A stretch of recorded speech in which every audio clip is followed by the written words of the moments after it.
Elections వచ్చినాయమ్మా, ఏ party గెలిస్తే బాగుంటది అనుకుంటున్నా? మా కారు గుర్తు. ఎందుకమ్మా? ఎందుకంటే ఆయన ఒక్కరా వేదన చేసాడు ఉన్నప్పుడు, ఇప్పుడు వచ్చిన వాళ్ళు ఏమి చేయలే అసలు మాకు. ఏమెందుకు చేయలేదమ్మా? మొత్తం తులం బంగారం అంటున్నారు, ఇంట్లో ఆడపిల్లలు చదువుకున్న వాళ్ళు స్కూటీ అంటున్నారు, 2500 అంటున్నారు. ఏది లేదు, ఏం రాలేదా? ఏమి రాలే. ఆయారు కారు గుర్తుండ వాళ్ళు అప్పుడే వచ్చింది, కళ్యాణ లక్ష్మి వచ్చింది, రోడ్లు బోర్డులు అని. ఇల్లు లేని వాళ్ళకి ఏదన్నా ఇల్లు అన్నా చూపించాడు కేసీఆర్ అన్న. ఇప్పుడు అసలు ఏమంటే ఏమీ లేదు. ఇందిరా మిల్లు ఇస్తానమంటున్నారు కదా. ఇలా ఏ ఇస్తానంటే ఏది అప్పుడన్నా ఆ కాలంలో ఇచ్చాడు, ఇప్పుడు అసలుకే లేదు. లేదు అసలు ఎవరు కూడా ఎవ్వరంటే ఎవరు లేని వాళ్ళని అసలు పట్టించుకోవట్లే, కిరాయికుండా వాళ్ళని కూడా. కనీసం 2 సంవత్సరాలు ఇక్కడికి కాంగ్రెస్ వ్యక్తులు రావడం జరిగింది, అసలు రాలా. ఎవ్వరు రాలా, ఎవరంటే ఎవరు రాలా. ఎట్లా ఉందమ్మా రేవంత్ రెడ్డి పరిపాలన? బాగాలేదు.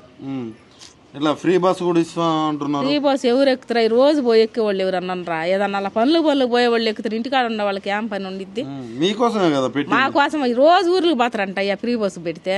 పనులు చేసుకునే వాళ్ళని పాలేం కదా. ఒక్కొక్కరికి 6000 మిగులుతానే అంటుండే. ఏ మిగిలిని మాకైతే ఏమి లేదయ్యా. తులం బంగారం లేదు, ఏమి లేదు. స్కూటీలు అబ్బి ఏమి లేదు, ఏం లేవు. మొత్తానికి ఇక్కడ మళ్ళీ మేము ఇన్ని ఏళ్ళ మించి ఉంటున్నాం, ఏది లేదయ్యా మాకు. ఆయన ఆ కాలం వచ్చినప్పుడు అప్పుడన్నా వచ్చిద్ది అన్నారు, అప్పుడు కూడా ఎలక్షన్ వచ్చేలాక ఆగిపోయింది. ఆ వచ్చేవి కూడా ఇంకంతే. వీళ్ళు ఇంద్రమ్మ అన్నారు, ఇంద్రమ్మ కూడా రాలేదు. 500 కూడా ఇస్తా అన్నారు. ఇలా అవి కూడా ఇలా మొత్తానికి ఇలా. ఇప్పుడు ఇద్దరిట్లో ఎవరు గెలిస్తే బాగుంటుంది? అయితే మా కారు గుర్తే రావాలి.